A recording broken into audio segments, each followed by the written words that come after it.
Hello, race fans. Welcome to episode number 4 of the Turn 5 Racing Podcast. This is going to be our full Fender Frenzy, and I've been working all day to be able to say that at one time and not screw it up.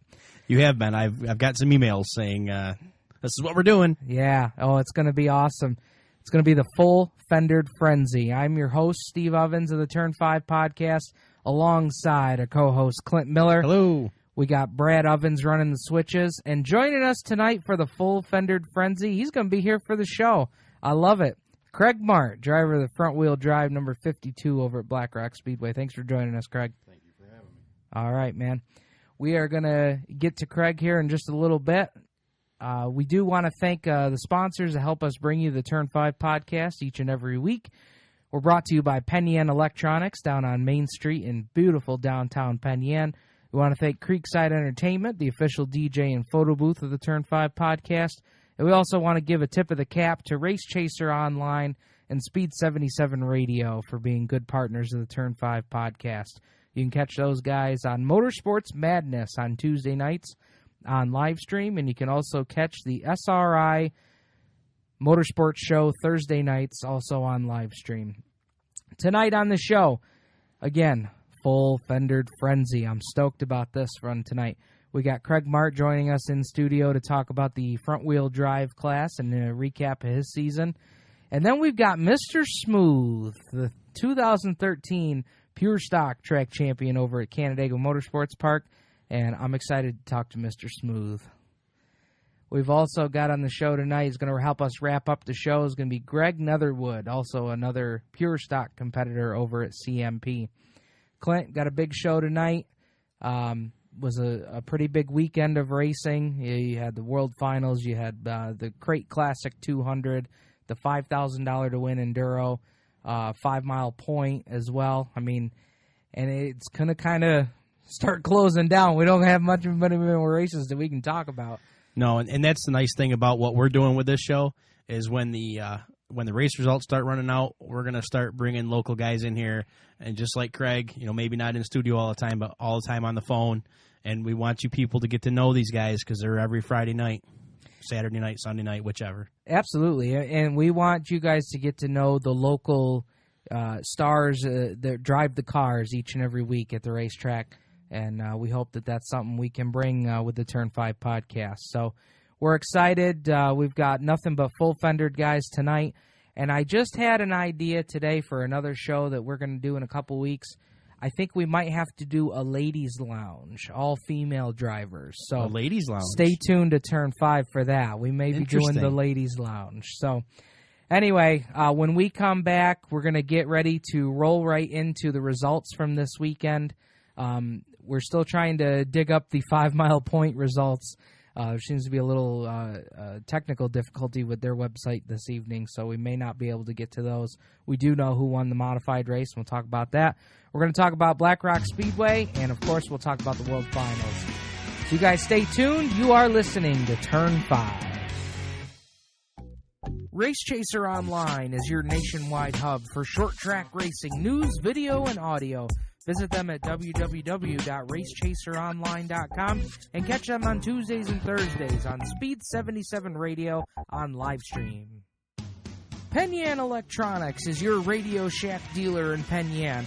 They have everything to keep your phone, computer, and home theater system sounding sharp.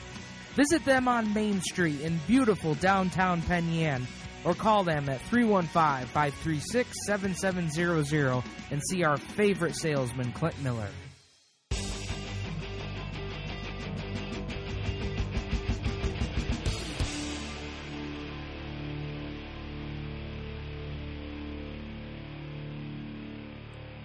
We are back to Turn 5. We're going to dive into the results and finishing orders from this weekend's events. So let's start out with the 5 Mile Point Speedway.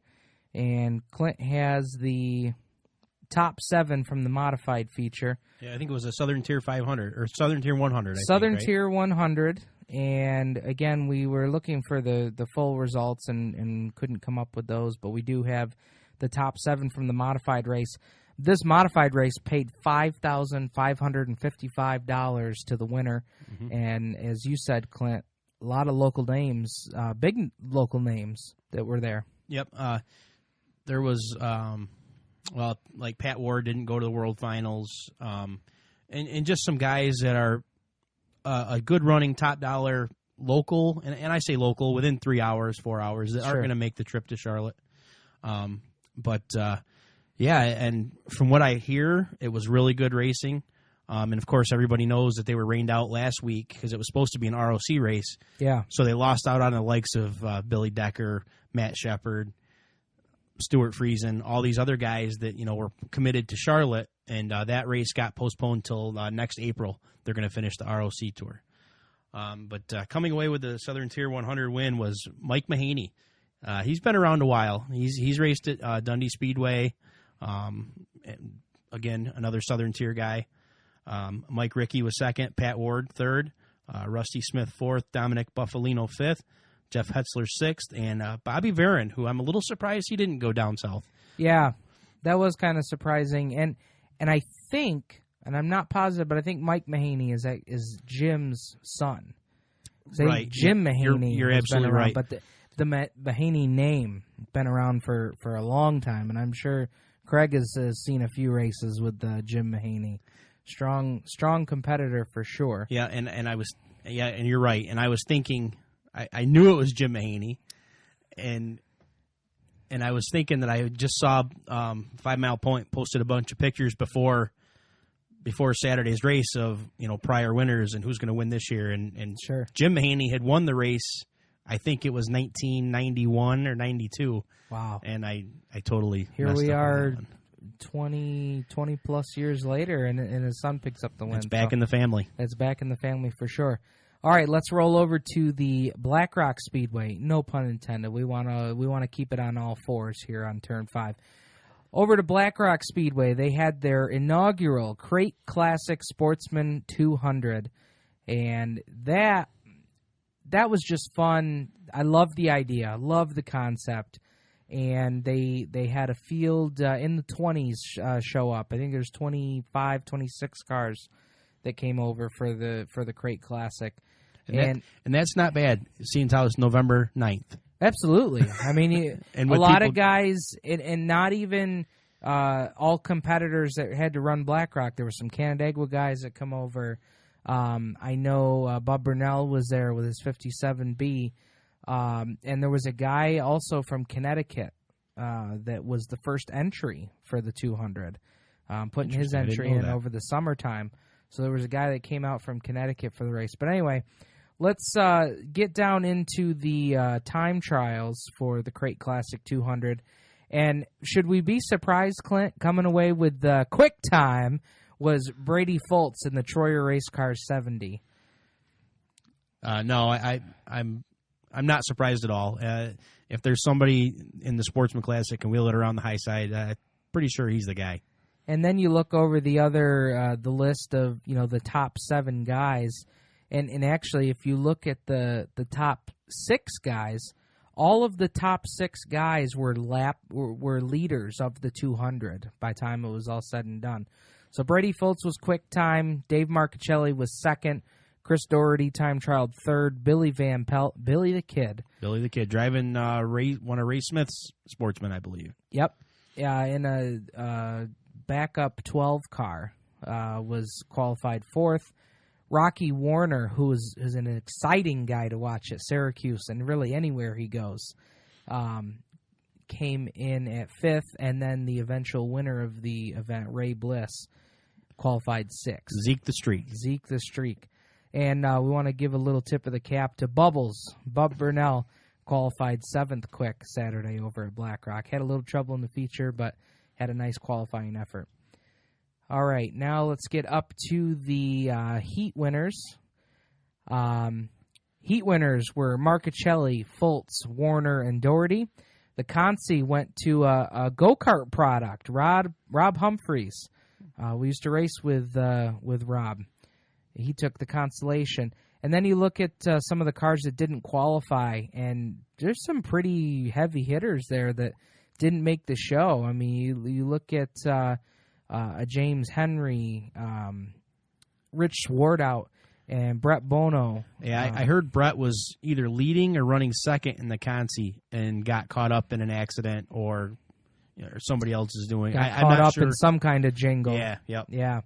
And also Tim Sears Jr. not making the show. So there were some pretty big names that didn't get to run the 200. Now we'll go back up to the 200 lapper, and coming away with the win, Ray Bliss. Zeke the Streak took home the $4,000 win. Brady Fultz came home in second. Chris Doherty third. Billy the Kid Van Pelt fourth. And Rocky Warner rounded out your top five.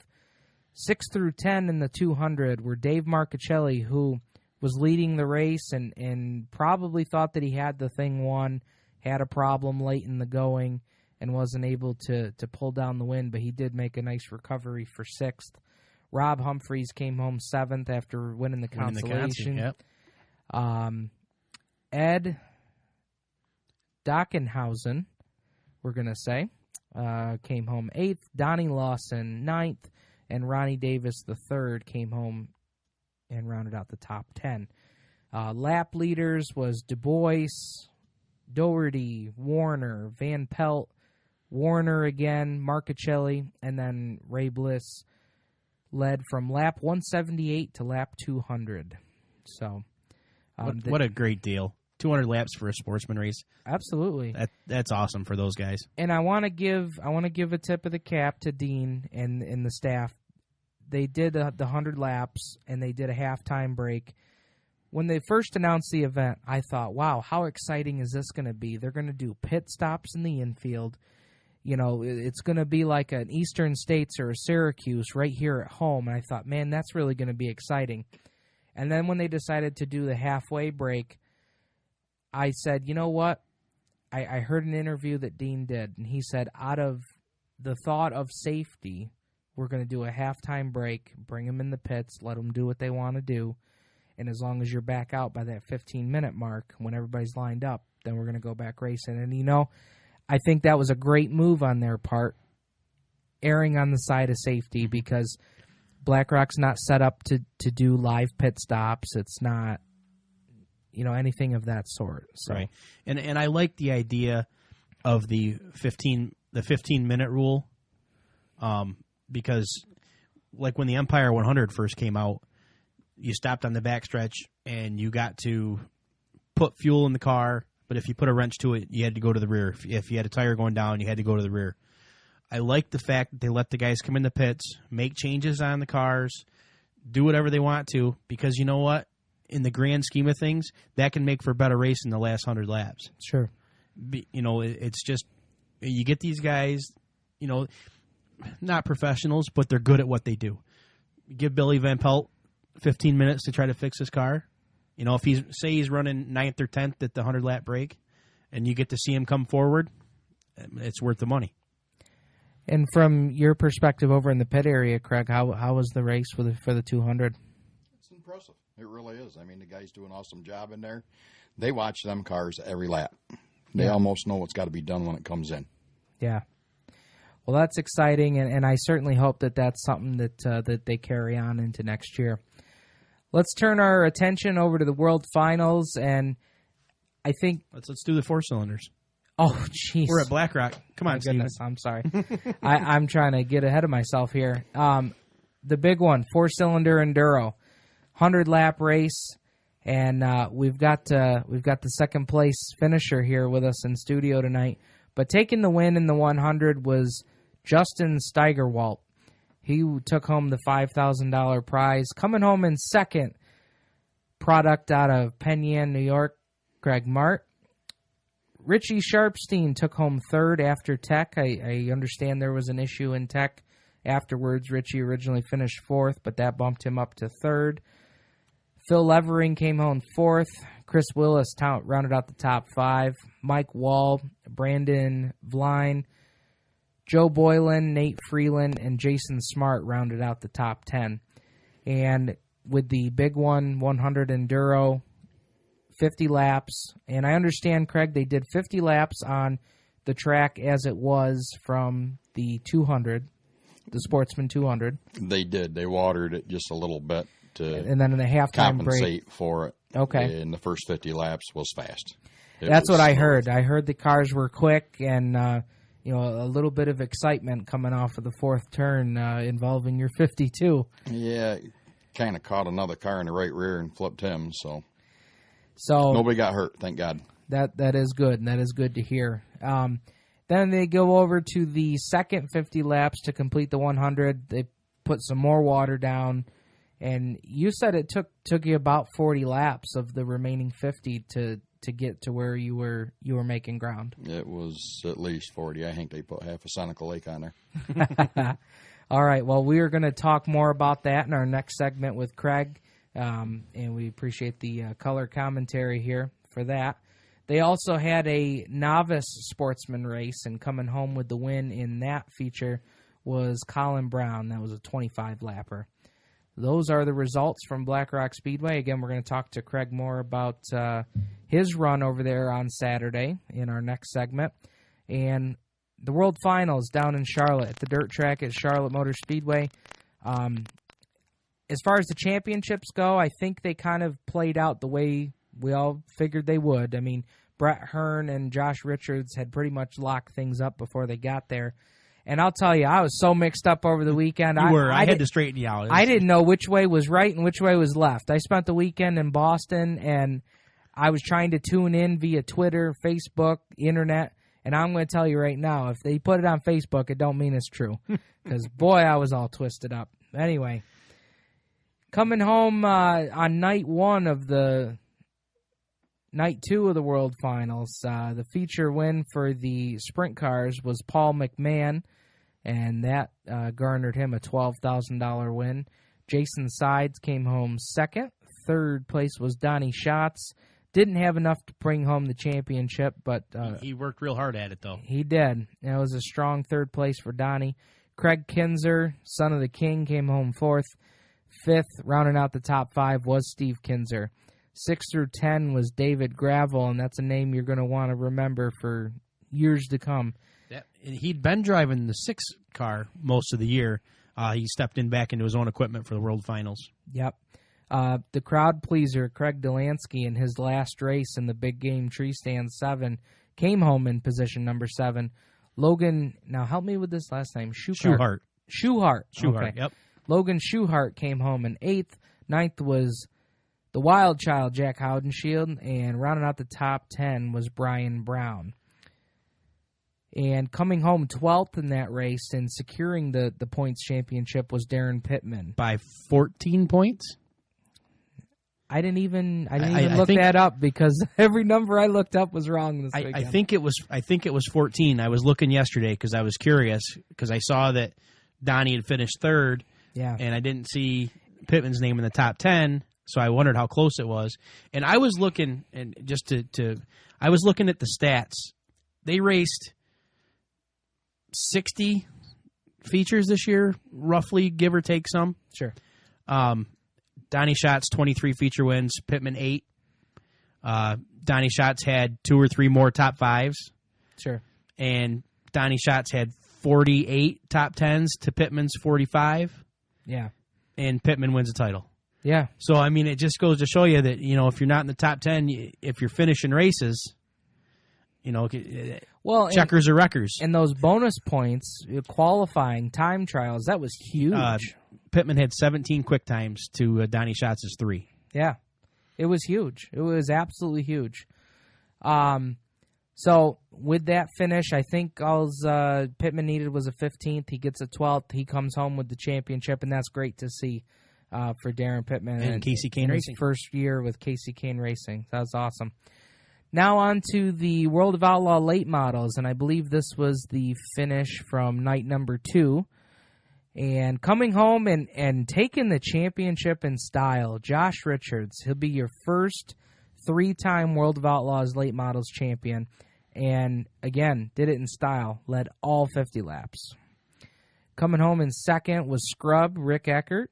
Third was Bobby Pierce. John Blankenship came home fourth, and rounding out the top 5 was Dan Stone. 6 through 10 were Jimmy Owens, Brandon Shepard, Shane Clanton, Earl Pearson Jr., and the Cat Daddy, Clint Smith, rounded out the top 10. Some notables from the late model night 2, Timmy McCready came home 18th, and man, Timmy had a rough World Finals. He did have a rough weekend. Just from things I read. And we'll get into a little bit of that in the modified rundown. Yeah. Steve Francis came home 22nd, and Darrell Lanigan came home 25th.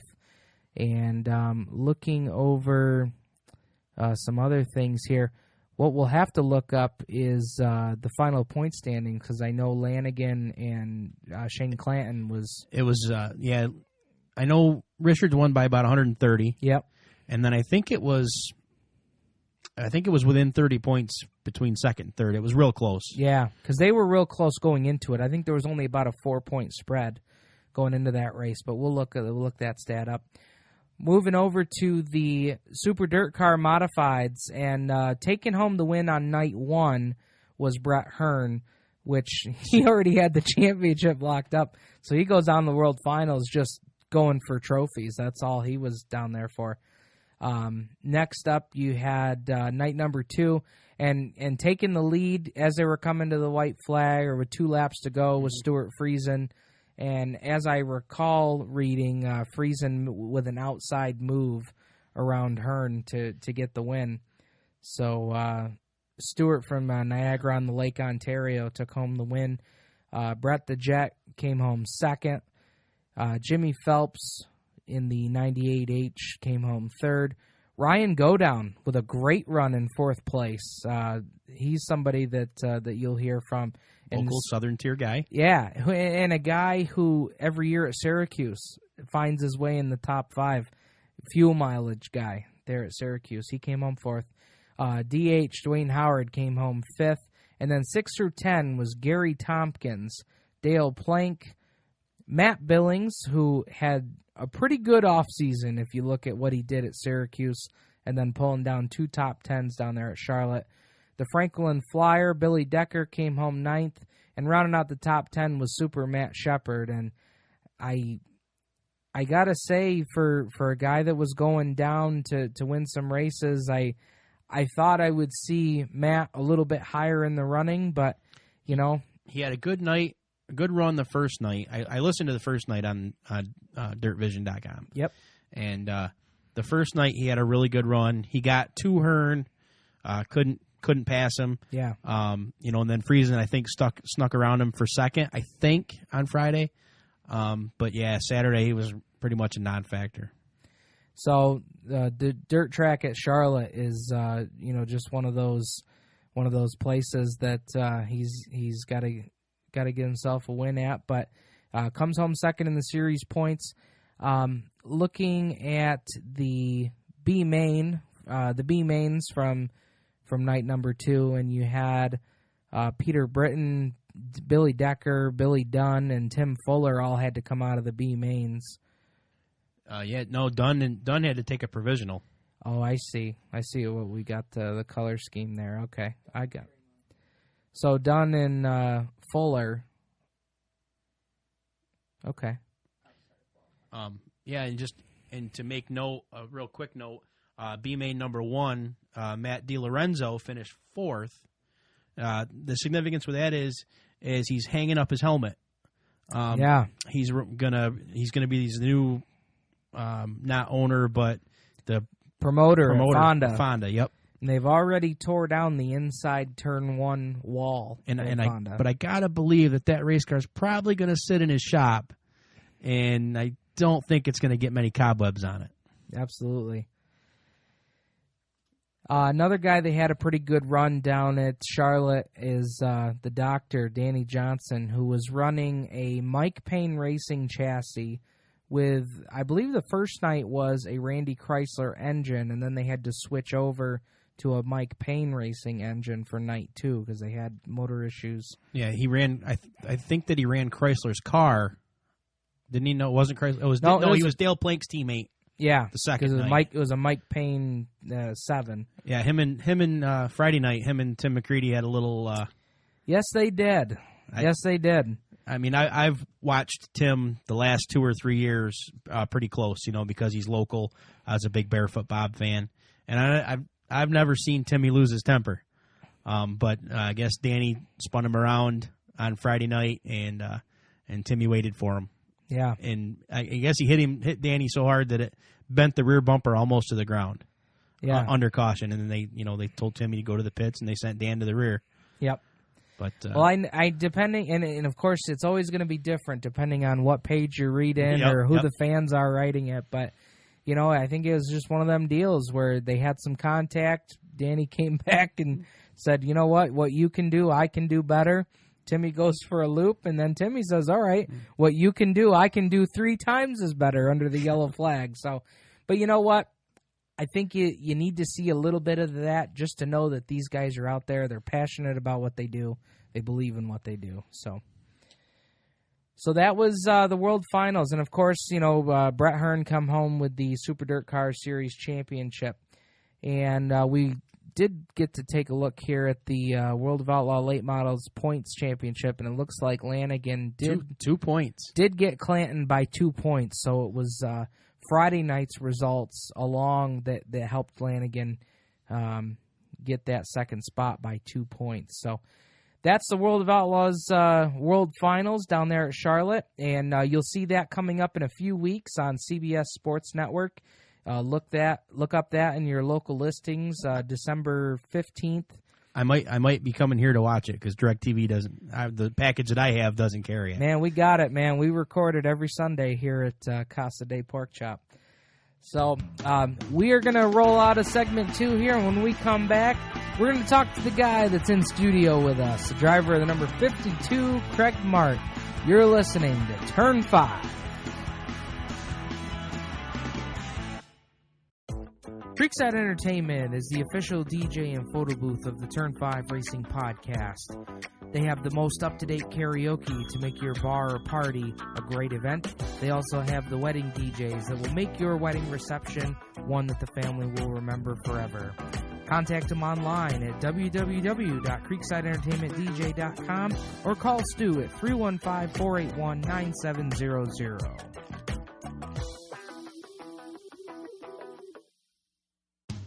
Penn Yan Electronics is your Radio Shack dealer in Penn Yan. They have everything to keep your phone, computer, and home theater system sounding sharp.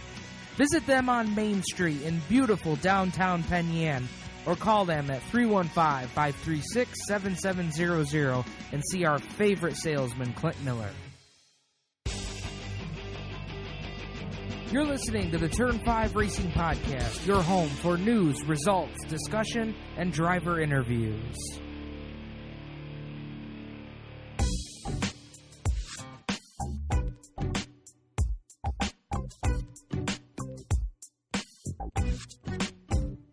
Welcome back to Turn 5. We're ready to enter our first of 3 full Fender Frenzy interviews here on Turn 5. And to do that, we're going to jump right into it. We're going to talk to the driver of the number 52 from the front-wheel drive class over at Black Rock Speedway. Craig Mahrt joins us here in studio at Casa de Pork Chop Studios. Craig, thanks for joining us tonight. Really appreciate you coming in.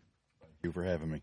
Yeah, absolutely, man. So let's talk about your second-place finish on Saturday. It was a long race. You had probably 2 completely different tracks you had to work with from the first 50 laps to the last. So, take us through your day. It was a blast. It really was. The first 50 laps was pretty much race conditions that I was used to for the whole season. Sure. Track was nice, fast, pick your groove, run it. And we might have been doing a little bit too aggressive driving, I should say. Maybe that's why they watered it. I don't know. But after the break on the back stretch, and the water truck kept going by, and it went by again, and I'm going, oh boy, this is going to be fun. But it changes it up for everybody. Absolutely. It's still the same track for everybody. Then. You're right. It's like driving on ice. You can't almost hardly do anything. Okay.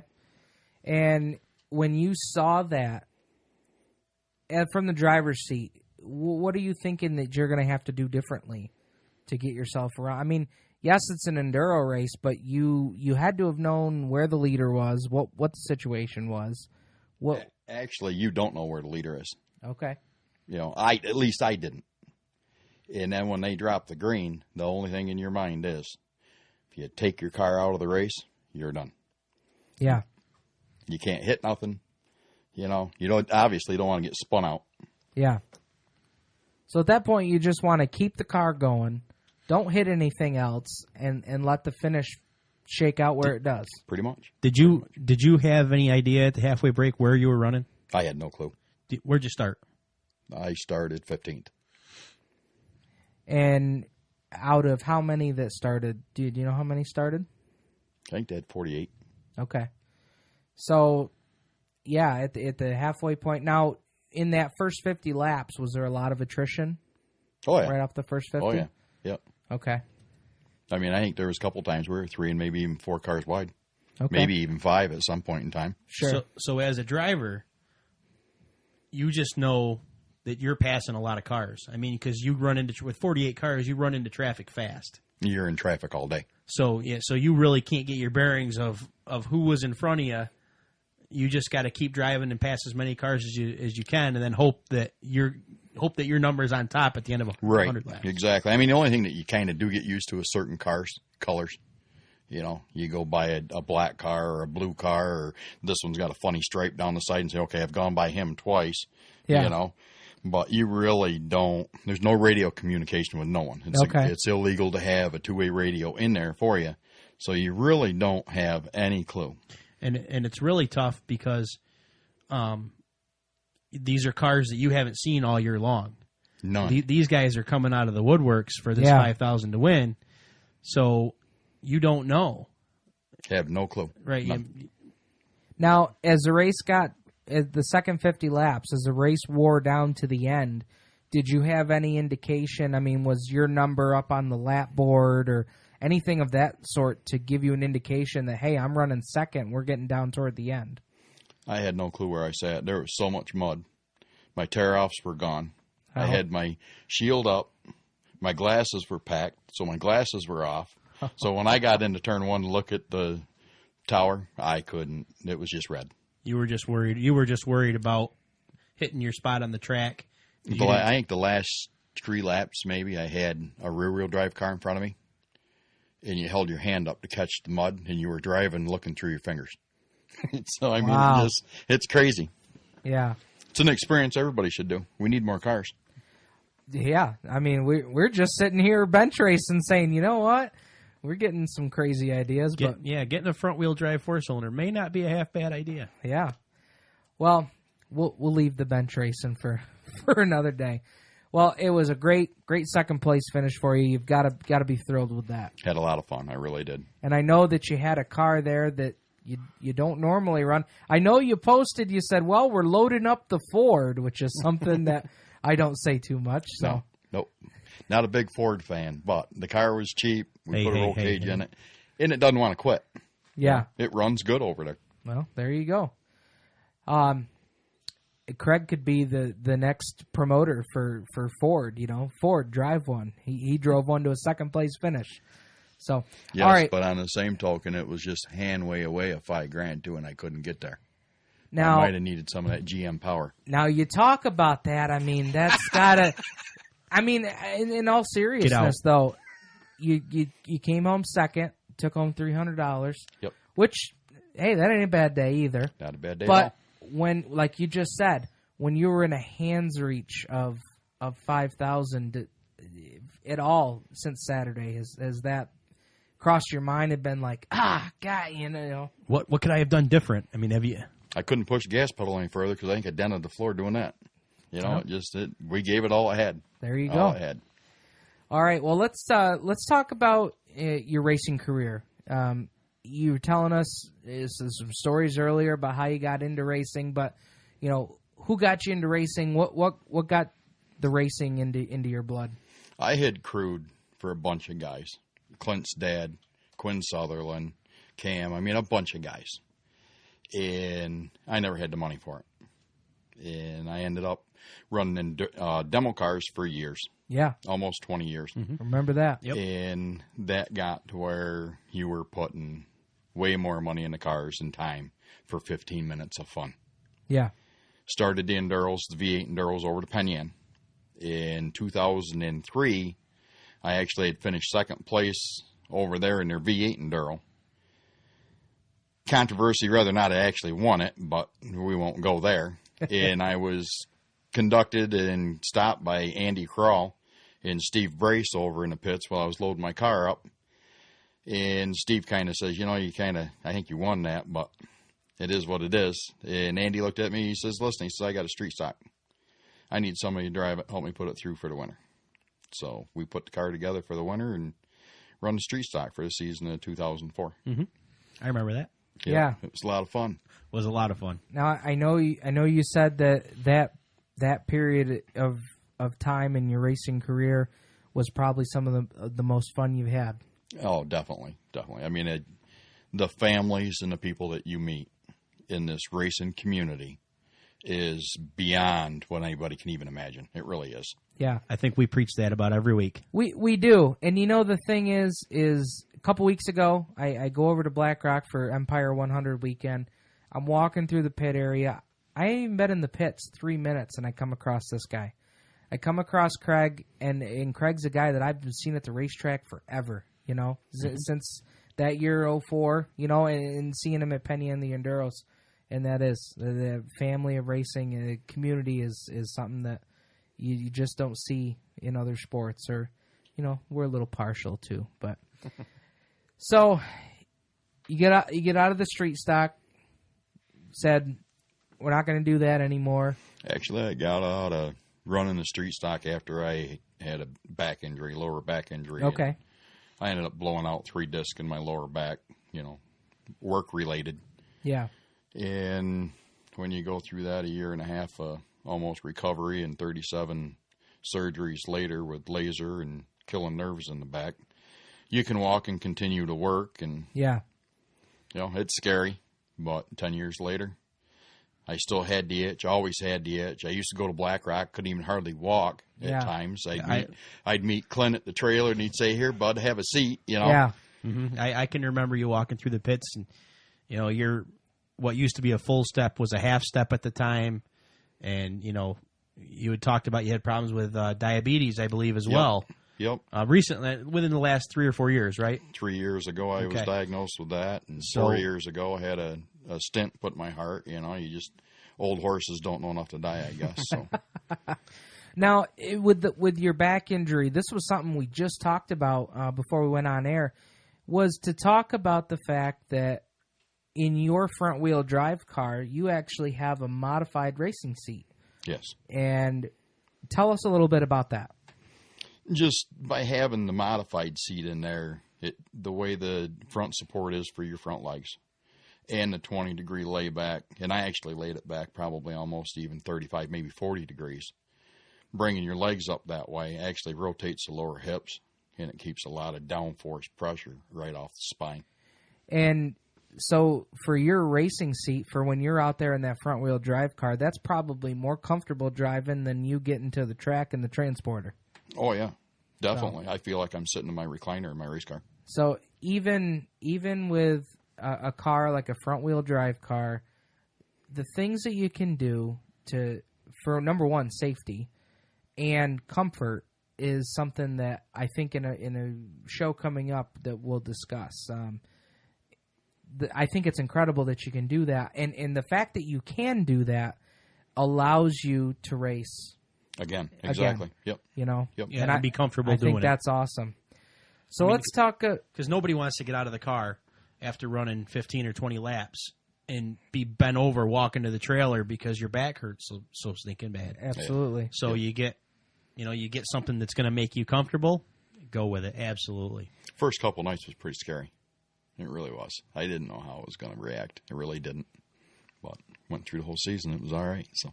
Well, you talk about going through the season, so let's talk about the year. I know that when you went into the year, you said, I'm not worried about points. I just want to go racing. How was the year for you? The year was good. We ended up third in points, just a couple points out of second. Had a couple wins. How was that? Tell me about the wins. I mean, the first time you rolled into victory lane, I got to imagine that was quite a moment. It actually was different because my first win come with the combination of rear-wheel drive and front-wheel drive. Okay. They had pulled us together, scored us separate. Sure. And I think I finished 9th. And, so that was my first win. It wasn't an actual checkered flag first car to the finish line, but the way they scored it was. And maybe you would say me being in a field of cars is easier than our normal 3 and 4 cars that we had on a somewhat regular basis through the season. I mean, we did end up with 6 or 7 cars at a couple different shows, and maybe I just needed the cars to pick my way through and slow the other guy down. And on the second win, was that the same scenario? Same scenario. I ended up 8th. Started scratch. You start scratch. They put all the rear-wheel drives in front of you. Okay. Start scratch, and you run your way up through and see how far you can make it in 20 laps. There you go. Well, and even though, that was the format and that's how they scored them, I mean, a win is a win is a win is what they say in NASCAR. I'll take it anyway. It doesn't matter. I'll take it. That's good. All right. Well, looking ahead to 2014, I know you've got some things you're thinking about, but what do you know so far that you want to do in 2014? 2014, I'll definitely have a car there. I can't say what it is. I'm not sure what I'm going to do yet. All right, and fair enough. So we're gonna have a car back at Black Rock. A car. May have 2. Okay, and as somebody that's got one of the front wheel drive cars, it's a class that seems to pick up popularity at both Black Rock, Woodhull. I believe they've got a class at 5 Mile Point. Does it ever make you get the itch to want to try another track? Oh, yeah. Yep. There's no doubt this is going to be the premier 4-cylinder class. This is the future. Rear-wheel drive cars haven't been built for years in a 4-cylinder. So this is the future. My plans are for next year, to be honest with you, I'd like to run 3 different racetracks, Friday, Saturday, and Sunday. Okay. That's what I want to do. But I can't do it with my Pontiac. That Pontiac doesn't like Black Rock. Now, that was something we wanted to touch on, too, real quick, was even though the class is gaining popularity, there are, just like in the street stock division or pure stock division at some tracks, there are different rules for different tracks. A lot of different rules. Now, yes. Give me, bullet point, give me 3 major differences that you, from what you know, from rules running at Black Rock to, say, Raceway 5.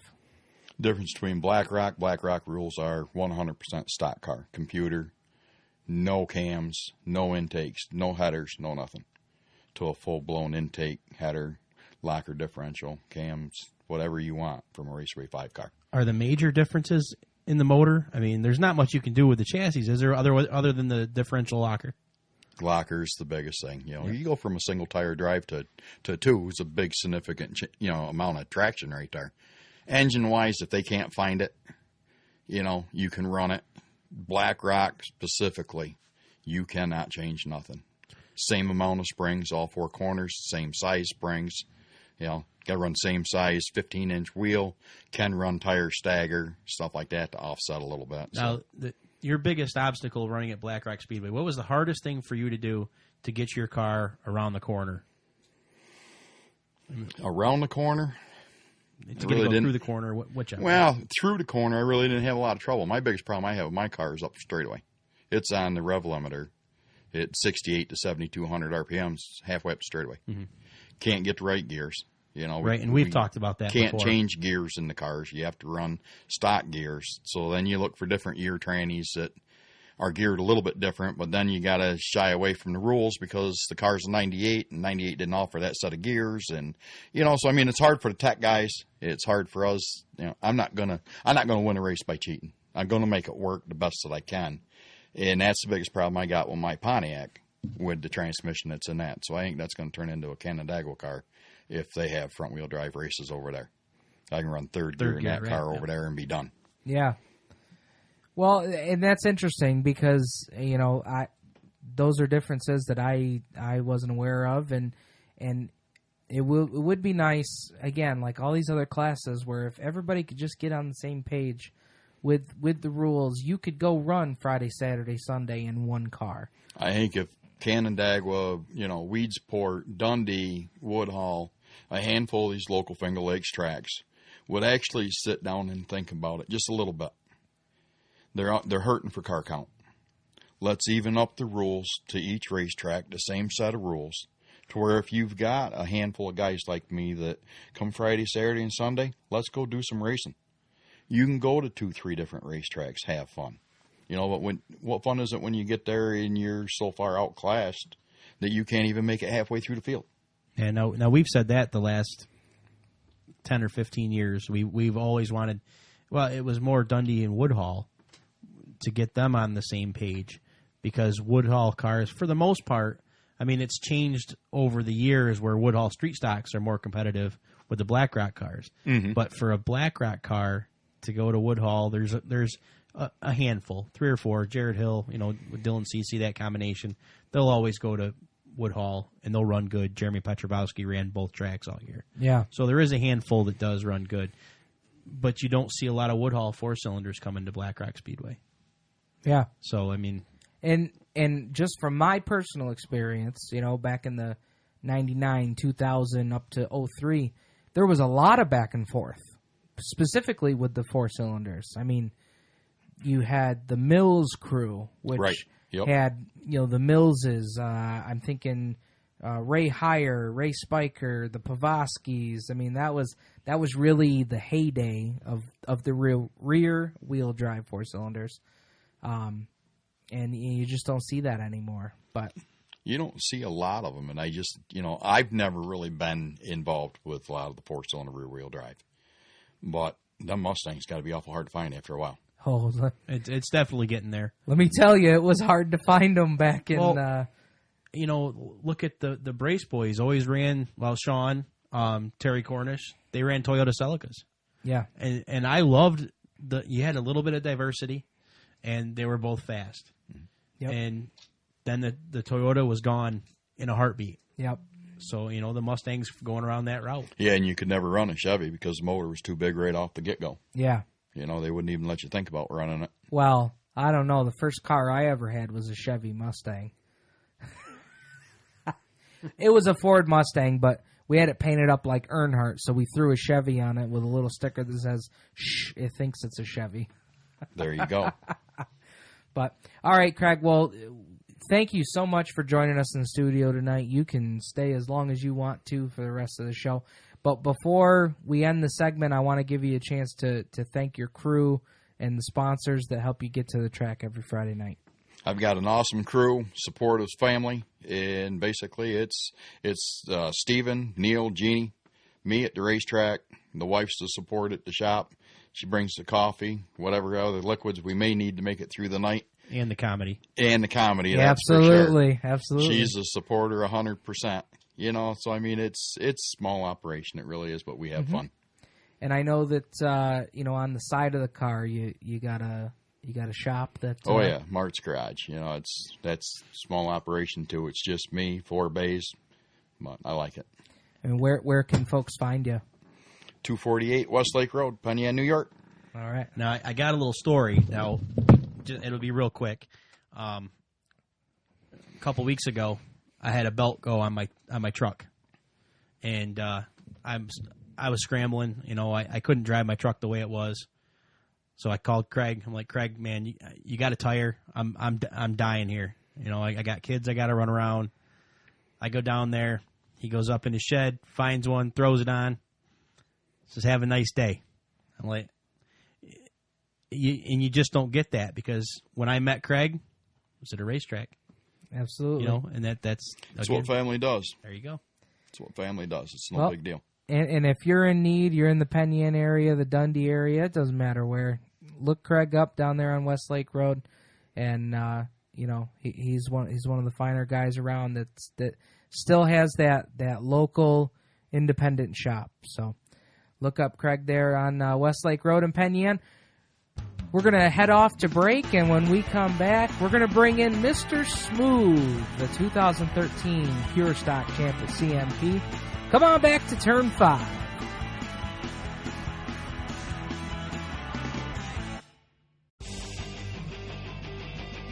You're listening to the Turn 5 Racing Podcast, your home for news, results, discussion, and driver interviews.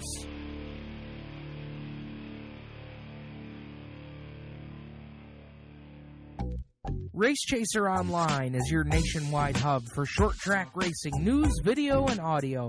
Visit them at www.racechaseronline.com and catch them on Tuesdays and Thursdays on Speed 77 Radio on livestream. Penn Yan Electronics is your Radio Shack dealer in Penn Yan. They have everything to keep your phone, computer, and home theater system sounding sharp. Visit them on Main Street in beautiful downtown Penn Yan, or call them at 315-536-7700 and see our favorite salesman, Clint Miller.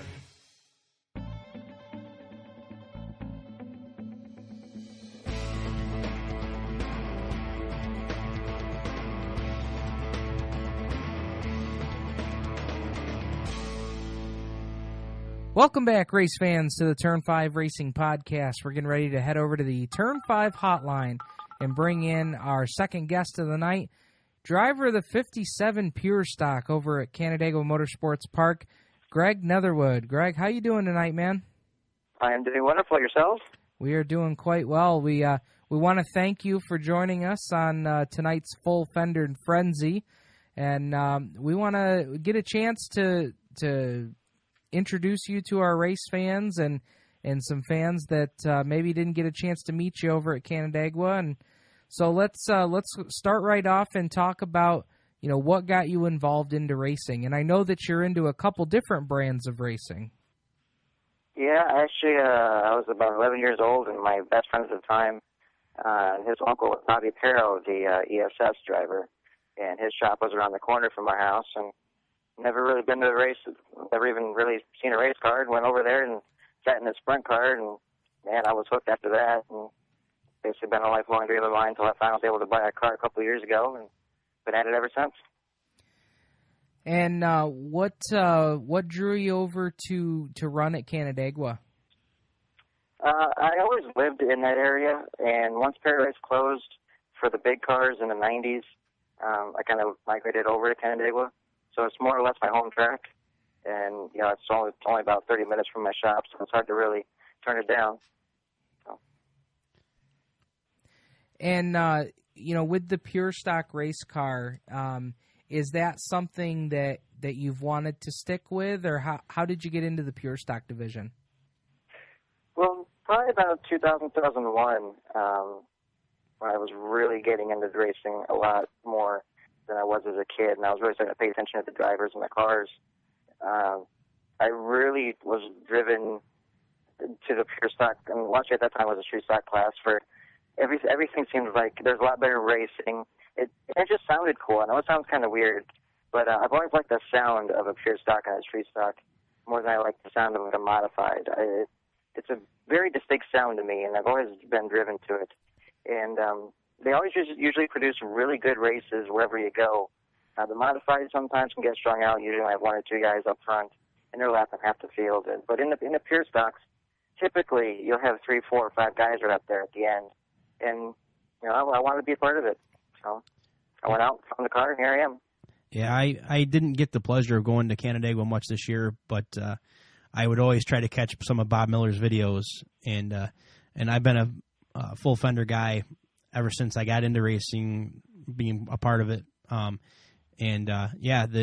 Pure Stock class, there was, you know, last year was Vance Vanderwall and Minutolo and his dad, and there was just 4 or 5, 6 guys on a night that would be within a corner of each other at the checkered flag.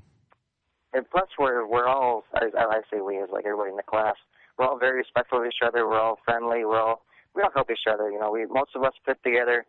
And so when we're out there, while we do our fair share of beating and banging, we all give each other enough room. We all race each other clean and with respect. So when you see us out there 3 wide, we really put on a good show, I think. Absolutely. And you guys are racing each other every single week, so you can't go out there and slam bang everybody, because you know, you come back next week and you can probably expect you're going to get the same thing back, I'm sure. Oh, exactly. And with the modifieds, you know, those guys got a lot of big sponsors and everything. But if I get in the big mic and I bend up a control arm, I might be out a couple $100 and I can't really afford that, or I might, bust his rear end and then, he's out a couple $100 and that's something he can't really afford. So we always try to, keep our cars underneath us and try not to really beat and bang too bad. We do trade paint every now and then. My car this year had enough blue and orange on the side that I couldn't really read my number. But we don't get too crazy. Now, let's talk about your season this year. How did things go over at Canandaigua for you? I actually, in the off season, I went and got a new motor. I got a crate engine, and oddly enough, I thought I'd be one of many, but I was the only guy in the pure stock class for the first 2 months that had a crate engine, and I just could not get a handle of it. I broke a lifter, and then I was down another cylinder at one point, and so I got off to a really bad start. And when I finally got that taken care of, I went and got a new motor from a friend of mine that races out in Connecticut, and threw that in there, and the car was running great, just it wouldn't turn. And up until that point, I don't know who follows me on Facebook at all, but I was really a one-man show. I didn't really have a crew, and my friend Daryl Barrett would come over when he could to help me out, but really it was myself trying to tune the car and set it up, and frankly, I'm a computer geek. I don't know a thing about cars. I can put gas in them. That's about it. And right. I pitted next to a three-stock driver by the name of C.J. Weary, and they noticed that I was having some trouble, and I put out a request for somebody to help me out because I'm languishing in the back. I can't do nothing. And CJ and his brother Davey and his dad, Dave Sr., took me under their wing. And from about mid-June on, I was nipping the top 5, even led some laps. So my season really turned around. Didn't get the top 5 I was hoping for, but, I was pretty darn close. And there was a couple of times probably I thought I would have had it, but it just came up short. It was a good season overall, and better than my other ones, too.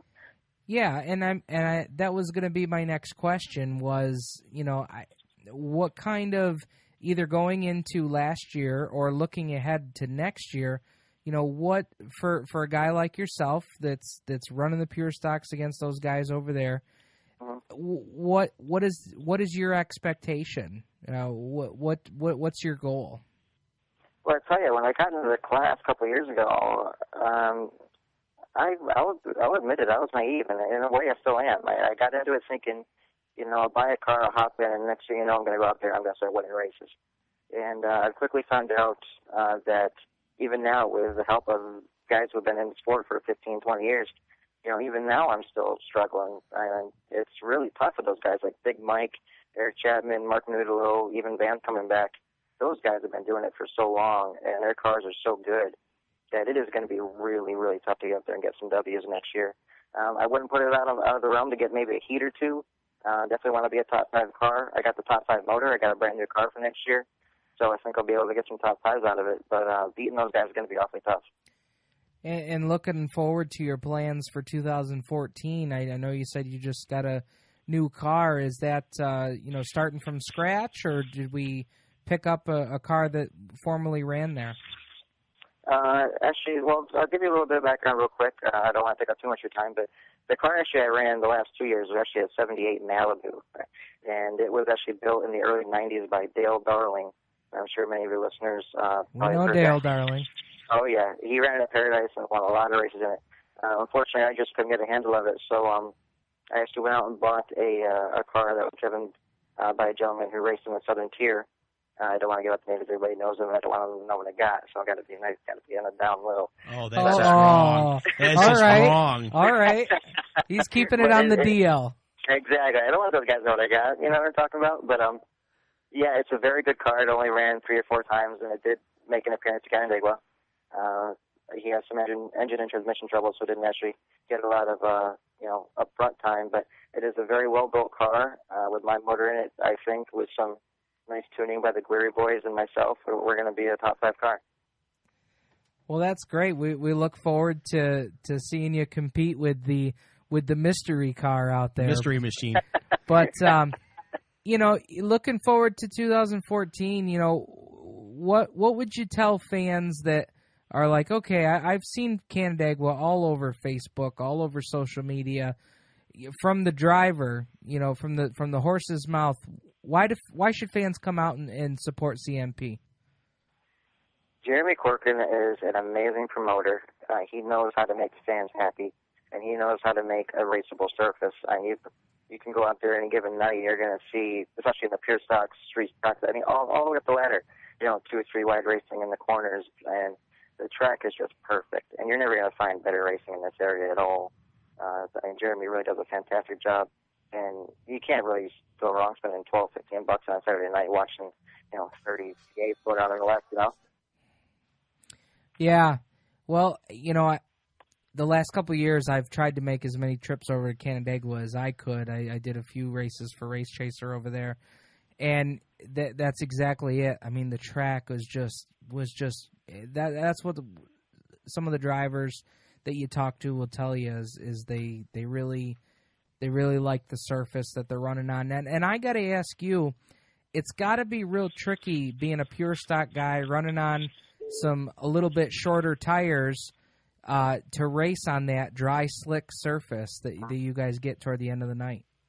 Oh, I tell you, man, sometimes and last going out there, and all you don't even see clay, you see pitch black. The track is just rubbered over, and it's not, but it's oddly enough, I may be in a minority. There's 15 to 20 of us, but I may be in a minority, but I actually had a blast when it was like that. When you're sliding around and you go into the corners and you just feel the car give and just slide off the track, and you hit the throttle and it just sticks and you just drive right off. I love that.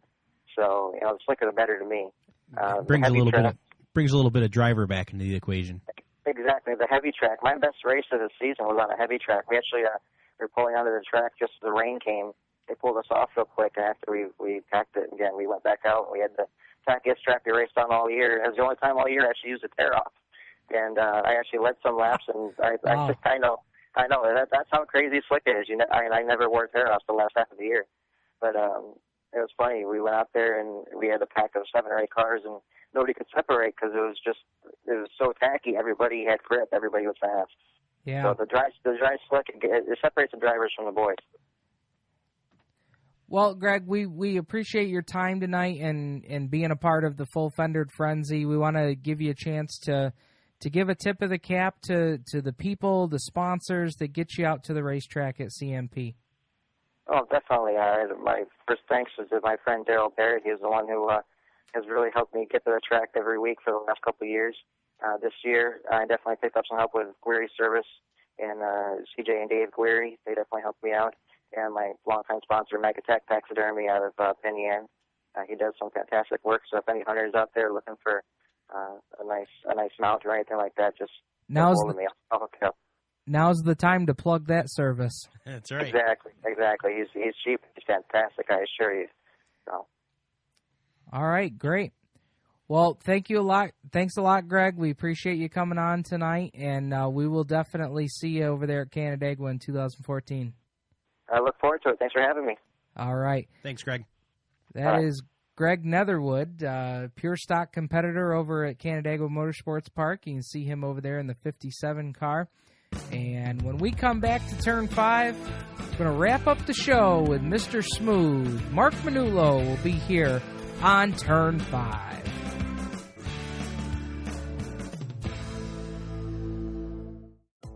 Creekside Entertainment is the official DJ and photo booth of the Turn 5 Racing Podcast.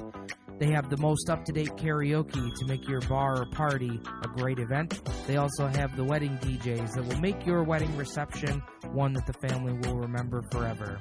Contact them online at www.creeksideentertainmentdj.com or call Stu at 315-481-9700.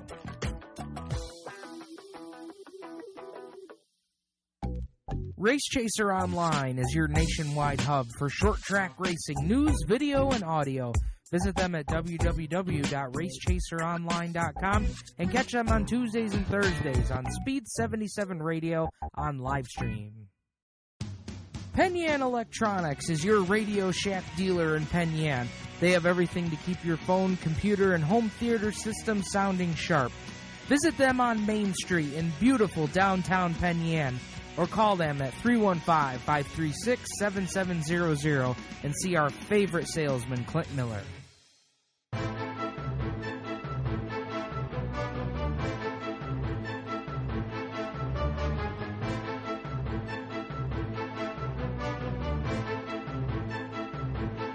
And we're back on Turn 5, and for our next segment, we're going to wrap up full Fender Frenzy, and we're going to go out to and bring in the 2013 Pure Stock champion from over at Canandaigua Motorsports Park, Mr. Smooth, Marc Minutolo. Welcome into Turn 5, my friend. Thank you. Now, we want to talk track championship, season in review. And before we do that, talk to us about running the Pure Stock car. What got you into it, and what is it that you like about running that full Fender Pure Stock? Well, it's just kind of been in my blood, I guess. My dad raced full Fender back in the day, started in '96. Then he actually got the car that I raced in '98, and I've just been watching it since I was a young buck, and just kind of jumped in the seat and went for it. And how, the first time out there, did it get in your blood the first time you went out? Yeah, me and my brother used to run around at Paradise, and it was a blast. And we actually raced a different car. We used to share it, and then eventually we pulled the old car out of the weeds, the one that my dad won numerous races with, and I kind of fell in love with it, and just been racing it since. Now, talk to us. We got some questions in our email from a couple of our fans that tune into Turn 5. They wanted us to ask you about racing with your dad. What is it like racing with Big Mike out there? Oh, it's honestly a pleasure. I worked in Victory Lane this year.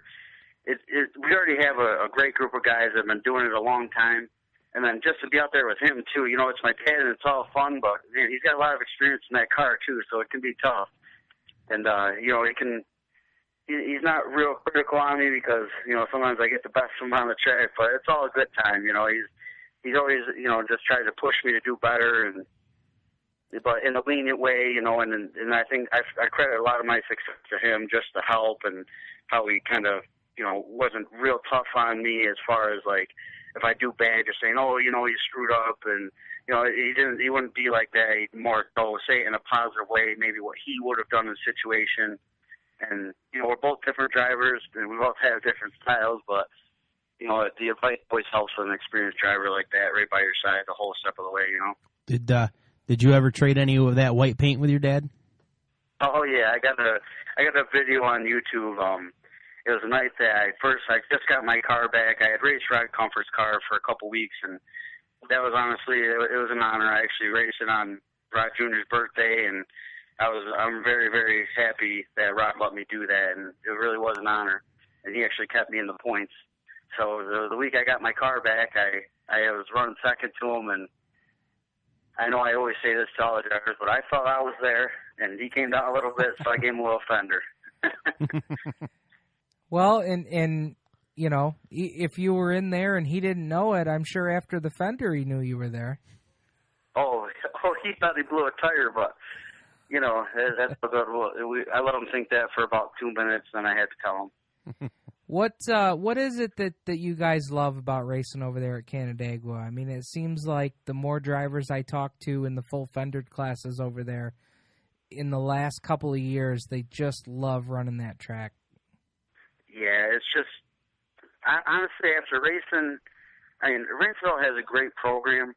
It's tight racing. Sometimes you get a little physical, but it's just, I talked to a lot of guys up there, and I believe it's just the clean racing, the room to race, and just the group of guys, everybody's so positive with each other. It's just, it's good to have that, because that's what keeps drivers coming back, when you can get along with your competition, You're not always at each other's throats. Everybody's there to have a good time. Everybody gets hot once in a while, some more than others, and I've had my moments, but I can gladly say that I've made amends with a lot of people, and we've hashed it out, and like I said, I'm glad to have the group of guys that we always do year in, year out, and I love that the class is constantly growing. There's so many people out there. It's just a matter of getting us all at the track at one time.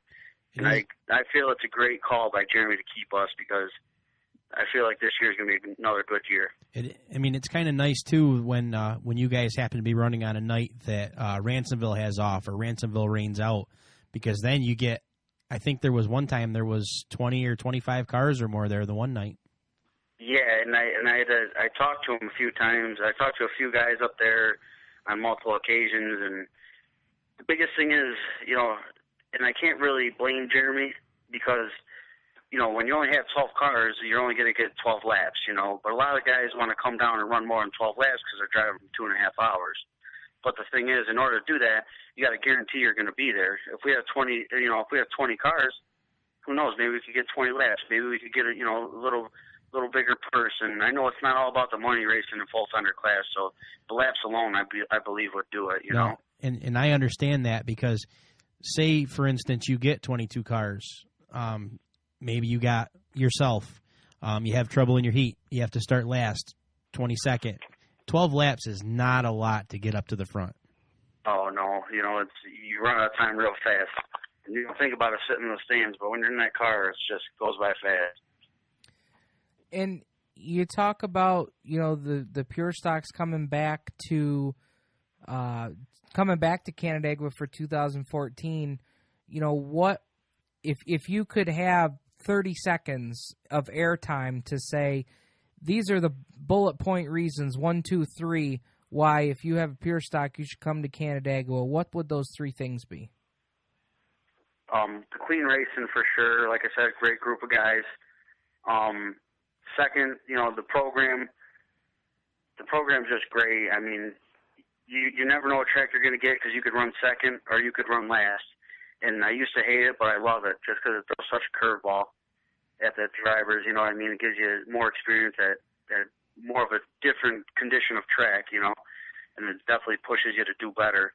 And then, I mean, if I had to touch base, lastly, I would say just the group of guys. I mean, everybody shakes each other's hand.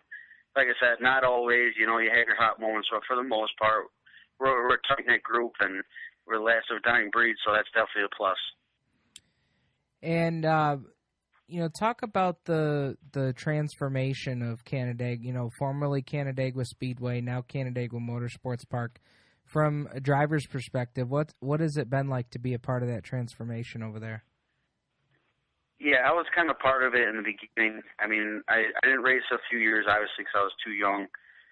And then when I was 15, I kind of just made the plunge to just go run with them guys. And I've been there where there was, 15 cars a week, and I've been there when there was, 5, 6 cars a week.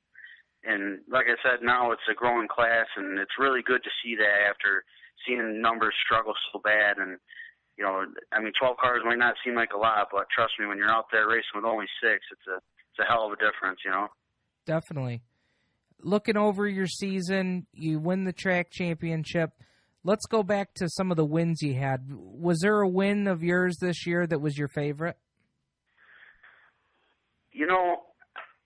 In a friendly way, I would say beating or finishing in front of Wayne just because he got on a hot streak there, and I'm actually, we had a rough week, and we actually went out to lunch and talked about it, and that right there, that means the world to me from an experienced driver. And so I would say, coming back a following week later and being able to run clean with him, and I actually came out on top that week, and I would say that was one of my favorite. But the other one, honestly, my favorite was the second place to my father, just being able to run right there with him. And, we touched a little bit, but, tight racing with the old man is just nothing like it, I got to tell you, and I'll tell Clint, Brad, and Craig that's here with us tonight, for a feature win, there's not a smile bigger than Big Mike over there at Canandaigua. Not at all. Oh, I envy him for that. I hope I get out of my car all intense all the time, and no matter, that guy could flip a car over or total the car, and he just gets out cheesing. I envy him. Yeah, yep, that's great. What did it mean to you to win track championship over there? This year I did have a lot of help. I always had a lot of help from my dad and one of our mechanics. He's great. He's always helped me from the get go, and then Rod keeping me in the points, and it's just it means a lot because I've become more independent with decision making and what I do, and this one I would say would definitely compared to the other ones is I took it for granted when I was younger. And this one being the third one, I would say it's the most important because as becoming older, you stop taking it for granted and you just enjoy it. And just being out there. You hate it all year, but once racing's over, you just don't know what to do with yourself. Well, we hope that you enjoy heading out to the banquet and getting crowned the track champion. And before we get you out tonight, I want to give you a chance to give some shout-outs to all the people that help you get to CMP every Saturday night. Well, the first shout-out I got to give is to my boss for keeping me going and keeping me in a good car and always giving me the drive to be there. My second shout-out, I got a shout-out to Havila because he gave me your number, and I'm glad I was able to make the show tonight. Now, for anybody that may not know, who exactly are you speaking of?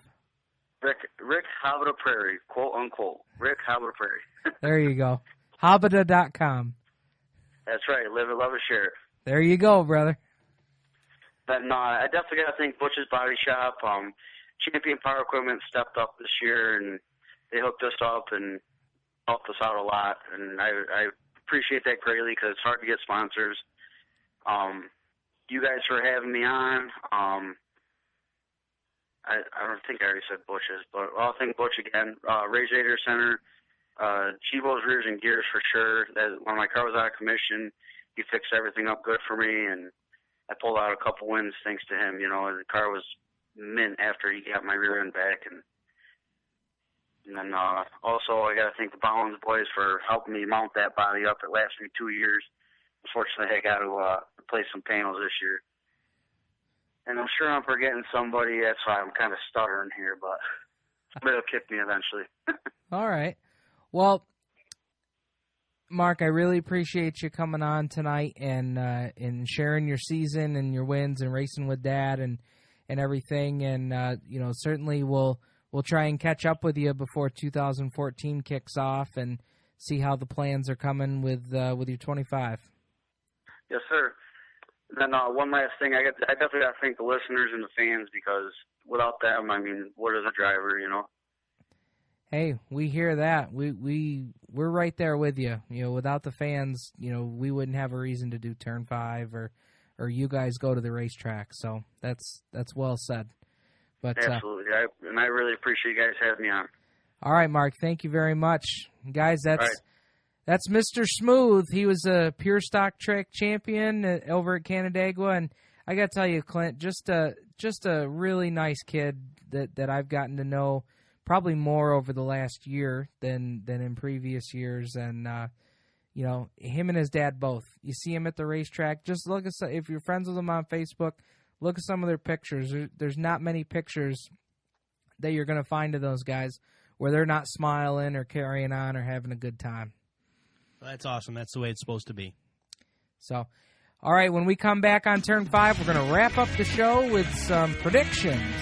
You're listening to Turn 5. Race Chaser Online is your nationwide hub for short track racing news, video, and audio. Visit them at www.racechaseronline.com and catch them on Tuesdays and Thursdays on Speed 77 Radio on Livestream. Penn Yan Electronics is your Radio Shack dealer in Penn Yan. They have everything to keep your phone, computer, and home theater system sounding sharp. Visit them on Main Street in beautiful downtown Penn Yan, or call them at 315-536-7700 and see our favorite salesman, Clint Miller. Creekside Entertainment is the official DJ and photo booth of the Turn 5 Racing Podcast. They have the most up-to-date karaoke to make your bar or party a great event. They also have the wedding DJs that will make your wedding reception one that the family will remember forever. Contact them online at www.creeksideentertainmentdj.com or call Stu at 315-481-9700.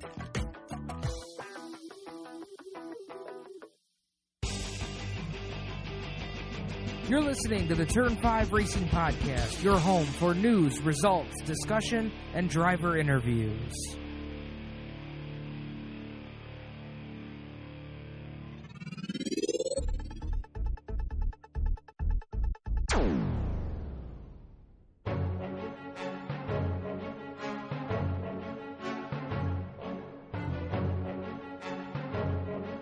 Welcome back to Turn 5, race fans. Thank you guys so much for joining us tonight. Episode number 4, our full Fender Frenzy. Had some great interviews tonight. I'm going to bring in the producer of our show, Brad Ovens. And Brad, another exciting show. Got a lot of good content tonight. And full Fender Frenzy. It was a lot of fun.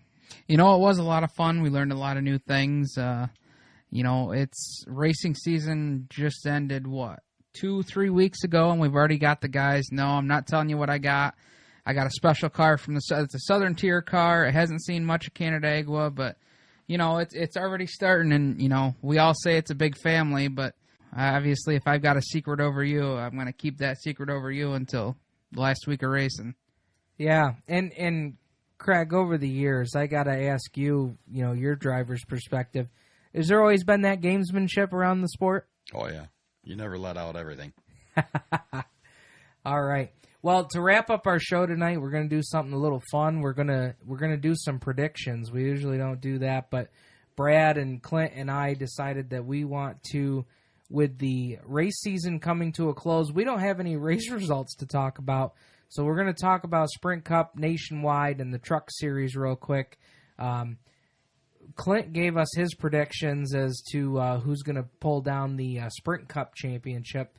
He says that Jimmy Johnson is going to pull down the Sprint Cup championship in the 48 car. Brad, who do you think is going to win Sprint Cup? He's obviously not my driver. I'm a junior fan, of course, as always. I always will be. But, from previous experiences, you've got 5-time leading it going into the last race. It's awfully hard to beat somebody going into the last race when they've got that much of a commanding lead. What do you think, Craig? Do you think 5 times is going to become 6-time? Yep, pretty much. He's going to make it count when it has to. Absolutely. That's just what they do in the chase. And, I heard an interview the other day. I believe it was on NASCAR Sirius XM, the radio channel there. They were talking about some of the differences between Matt Kenseth and Jimmy Johnson, and talking about how Jimmy Johnson grew up in the off-road series. He's got a lot of wins off-road in the trucks and different types of classes. But you go and you take Matt Kenseth, who's been racing, stock cars for 10, 15, 20 years now. And they made a really good point that I like, that, Jimmy Johnson doesn't have a whole lot of wins prior to his, 5-time run as champion of the Sprint Cup Series. He only had one nationwide win. And, he knows the value of a win. He knows he's very focused on that because he has that.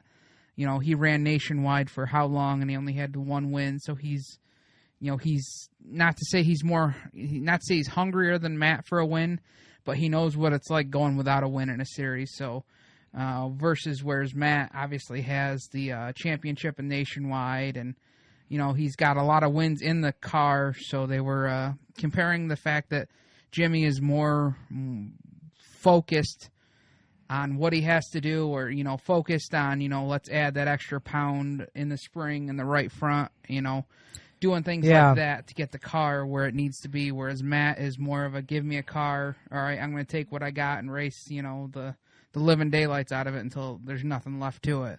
Well, here's my take, and this is going to be my Sprint Cup champion prediction. This is what I'm thinking. I'm looking at this as being, okay, you look at the last 5 races and look at the runs and the racing luck that Jimmy Johnson has had.